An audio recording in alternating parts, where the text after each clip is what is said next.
ती घाई आणि संकटातही. सध्या लाडक्या बहिणीची KYC चालू आहे मित्रांनो. तर बऱ्याच माता भगिनींना प्रश्न पडत आहे.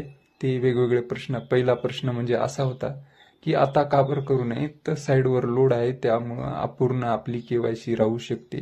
रात्रीला साईड चालत आहे मात्र ती अर्धवट झाली किंवा त्यांनी काही नियम तिथे परमिशनसाठी दिलेली आहे, तुम्ही लाभ घेत नाही की घेता, त्यामध्ये जर चूक केली तर तुम्ही 1500 रुपयाला मुकू शकतात. दुसरी गोष्ट म्हणजे आता नाही केली तर काही हे पैसे येणार की नाही, तर येणार लाडक्या बहिणींनो.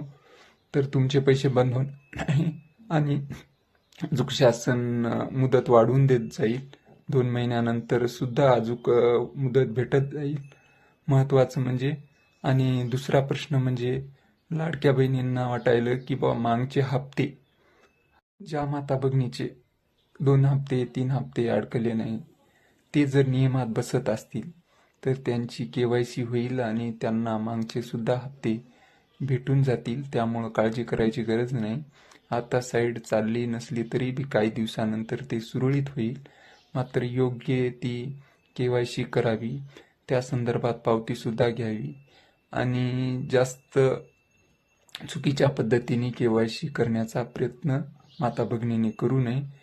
त्यामुळं शासनाला सुद्धा बऱ्याच महिला कमी करायच्या आहेत, त्यामुळे त्यांनी असे पर्याय दिलेले आहेत. एवढी माता भगिनींनी काळजी करावी. आणि आपण व्हिडिओ यासाठी बनवतोय की जास्तीत जास्त महिलापर्यंत आपण सांगू शकल, हेच मूळ हेतू आहे आपला, दुसरा काही हेतू नाही. त्यामुळं हा व्हिडिओ जास्तीत जास्त महिलापर्यंत शेअर करा आणि कमेंट करायला विसरू नका.